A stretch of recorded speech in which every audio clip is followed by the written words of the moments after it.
ಅವ್ರು ಹೇಳಲೇಬೇಕಲ್ಲ. ಈಗ ಸೈಟ್ ವಾಪಸ್ ಕೊಟ್ಟರೆ ತಪ್ಪೇನಿದೆ ಅದರಲ್ಲಿ? ಅವ್ರೇನಾಗಿದೆ, ಈಗ ಇವತ್ತು ಮುಖ್ಯಮಂತ್ರಿಯವರು ಸಾಹೇಬ್ರ ಪ್ರೆಸ್ಟೇಜು ಆನರ್ ಭಾಳ ಇಂಪಾರ್ಟೆಂಟು. ಆ ಕಾರಣಕ್ಕಾಗಿ ಅವ್ರು ಕೊಟ್ಟಿರ್ತಕ್ಕಂಥದ್ದು.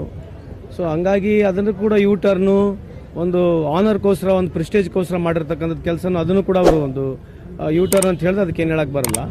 ಈಗ ಸೈಟ್ ಕೊಟ್ಟಿದ್ದೀವಿ ವಾಪಸ್ಸು. ಸೊ ಸೈಟ್ ಕೊಟ್ಟಿದ್ದು ಅವ್ರು ತಾನೇ, BJP ತಾನೇ ಸೈಟ್ ಕೊಟ್ಟಿರೋದು. ಸೈಟ್ ಯಾರು ಕೊಟ್ಟಿದ್ದು? ಬಸವರಾಜ ಬೊಮ್ಮಾಯಿ ಸರ್ಕಾರ, BJP ಸರ್ಕಾರ ಇದ್ದಾಗ ಸೈಟ್ ಕೊಟ್ಟಿರ್ತಕ್ಕಂಥ ಸೈಟ್ ವಾಪಸ್ ಕೊಟ್ಟಿವಿ.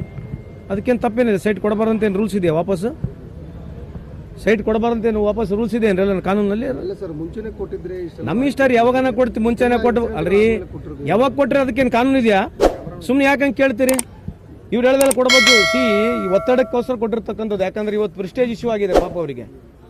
ಆ ಅಮ್ಮ, ನಾನು ಕಳೆದ 40 ವರ್ಷದಿಂದ ಆ ಅಮ್ಮಗೆ ನಾನು ಭಾಳ ಹತ್ರ ನೋಡಿದ್ದೀನಿ. ಏನು ಯಾವತ್ತು ಸಾರ್ವಜನಿಕ ಜೀವನದಲ್ಲಿ ಒಂದು ಹೊರಗೆ ಬಂದು ಅವ್ರು ಏನು ಮಾಡಿದವ್ರು ಕೂಡ ಅಲ್ಲ. ಇವತ್ತು ಅವ್ರಿಗೆ ಈ ಪರಿಸ್ಥಿತಿ, ಈ ಎನ್ಕ್ವೈರಿಗಳು ಹಾಕ್ತಕ್ಕಂಥದ್ದು, ಲೋಕಾಯುಕ್ತ ಮಾಡ್ತಕ್ಕಂಥದ್ದು, ಇಡಿ ಹಾಕ್ತಕ್ಕಂಥದ್ದು ಕರ್ಮ ವಾಪಸ್ ಬರುತ್ತೆ. ನಾನೇನು ಅವ್ರ ಪರವಾಗಿ ಮಾತನಾಡ್ತಕ್ಕಂಥದ್ದಲ್ಲ. ಕಾನೂನುಬದ್ಧವಾಗಿ ಒಬ್ಬ ಅಣ್ಣ ಒಬ್ಬ ತಂಗಿ ಕೊಟ್ಟಿರ್ತಕ್ಕಂಥ ಗಿಫ್ಟ್ ಡೀಡ್ ಅದು ಅಷ್ಟೇ ತಾನೇ ಇರೋದು. ಅದಕ್ಕೆ ಅವ್ರು ಎಲಿಜಿಬಲ್ ಇದ್ದಾರೆ ಅಂತ ಹೇಳಿ ಅಲ್ಲಿರ್ತಕ್ಕಂಥ ಮೂಡೋದವರು ಅವರು ಅಕ್ವೈರ್ ಆಗಿರಲ್ಲ. ಅದು ಮೂಡೋದವ್ರು ಅಕ್ವೈರ್ ಮಾಡಿರ್ತಕ್ಕಂಥದ್ದು ಎನ್ಕ್ರೋಚ್ಮೆಂಟ್ ಮಾಡಿರ್ತಕ್ಕಂಥದ್ದು. ಎನ್ಕ್ರೋಚ್ಮೆಂಟ್ ಆಗಿರ್ತದಕ್ಕೆ ಅವ್ರು ಸೈಟ್ ಕೊಟ್ಟಿರ್ತಕ್ಕಂಥದ್ದು. ಅದಕ್ಕೆ BJP ಅವರ ಸೈಟ್ ಕೊಟ್ಟು ಇವತ್ತು ಇಡಿ ತರಬೇಕಂದ್ರೆ ಎಲ್ಲಿ ವ್ಯವಹಾರ ಇದೆ ರೀ? ಅವ್ಯವಹಾರ ಎಲ್ಲಿದೆ? ಅಲ್ಲಿ ದುಡ್ಡಿನ ವ್ಯವಹಾರ ಎಲ್ಲಿದೆ? ಇಡಿ ಬರ್ಬೇಕಂದ್ರೆ ಏನು ಕಾರಣ? ಇಡಿ ಬರ್ಬೇಕಂದ್ರೆ ಏನು ಕಾರಣ ಅಂದ್ರೆ ಇವತ್ತು ಎಲೆಕ್ಟ್ರಲ್ ಬಾಂಡಲ್ಲಿ 8,500 ಕೋಟಿ ಹಗರಣ ಆಗಿದೆಲ್ಲ, ಅಲ್ಲಿ ಇಡಿ ಹೋಗೋದು ಬೇಡ? ಅಲ್ಲಿ ಇಡಿ ಹೋಗ್ಬೇಕಲ್ಲ? ಅಲ್ಲಿ ಯಾಕೆ ಹೋಗಲ್ಲ ಇಡಿ? ಅಲ್ಲಿ ಯಾಕೆ ಇಡಿ ಹೋಗ್ಬಾರ್ದು? ನೀವು ಕೇಳ್ಬೇಕಲ್ಲ. ಅಲ್ರಿ ನೀವು ಕೇಳ್ರಿ BJP ಅವ್ರಿಗೆ ಹೋಗಿ, ಸುಮ್ಮೋಟಾಗಿ ಯಾಕೆ ಅವ್ರದೇ ಸರ್ಕಾರ ಇದೆ, ಎಲ್ಲರಿಗೂ ಅರೆಸ್ಟ್ ಮಾಡ್ಬೇಕು, ಎಲ್ಲರೂ ವಾರೆಂಟ್ ಕಳಿಸ್ಬೇಕಲ್ಲ, ಮತ್ತೆ ಯಾಕೆ ಮಾಡಬಾರ್ದು ಅದು?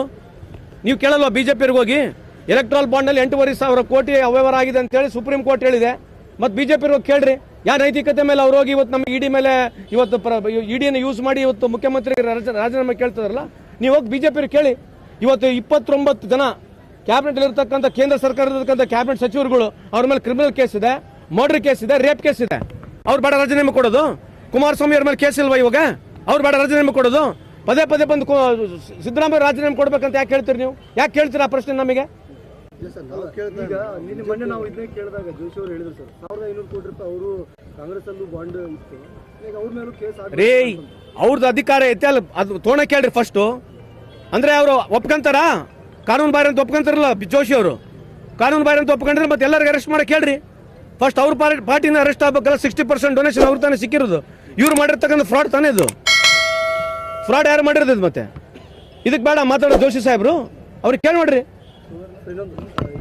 ವಿಜಯೇಂದ್ರ ಅವರು ಹೇಳಿದ್ದಾರೆ, ಹಿಂದೆ ಯಡಿಯೂರಪ್ಪ ಅವರು ಈ ಥರ ಆದಾಗ ಅವ್ರು ವಾಪಸ್ ರಿಟರ್ನ್ ಕೊಟ್ಟಿದ್ರು. ಅವಾಗಲೂ ಕೂಡ ಸಿದ್ದರಾಮಯ್ಯ ಒತ್ತಾಯ ಮಾಡಿದ್ರು ರಾಜೀನಾಮೆಗೆ. ರೀ ಅವಾಗ ಒತ್ತಾಡ ಮಾಡಿರೋದಕ್ಕೂ ಕಾರಣ ಕೂಡ ಇದೆ. ಲೋಕಾಯುಕ್ತ ಎಕಡೆ ಒಂದು ಸೈಡ್ ಇರಬೇಕಲ್ಲಪ್ಪ.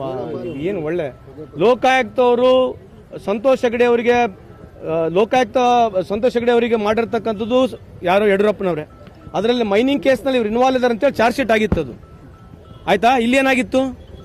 ಗವರ್ನರಿಂದ ತಂದಿರೋದು ಯಾಕೆ? ಗವರ್ನರ್ ತರಕ್ಕೆ ಯಾಕೆ? ಮತ್ತು ಗವರ್ನರ್ ಹತ್ರ 4 ಕೇಸ್ ಇದ್ವಲ್ಲ, ಅದು ಯಾಕೆ ಮಾಡಲಿಲ್ಲ? ಆಮೇಲೆ ಬರೀ 14 ಸೈಟಿಗೆ ಯಾಕೆ 125 ಸೈಟಿಗೆ ಯಾಕೆ ಮಾಡ್ತಾ ಇಲ್ಲ? ಅಂದರೆ 125 ಸೈಟ್ ಪಡೆದಾರಲ್ಲ, ಕಾನೂನು ಪ್ರಕಾರ ಪಡೆದಿದ್ದಾರೆ ಅಂದರೆ ಅವ್ರು ಹೇಳೋ ಲೆಕ್ಕಕ್ಕೆ.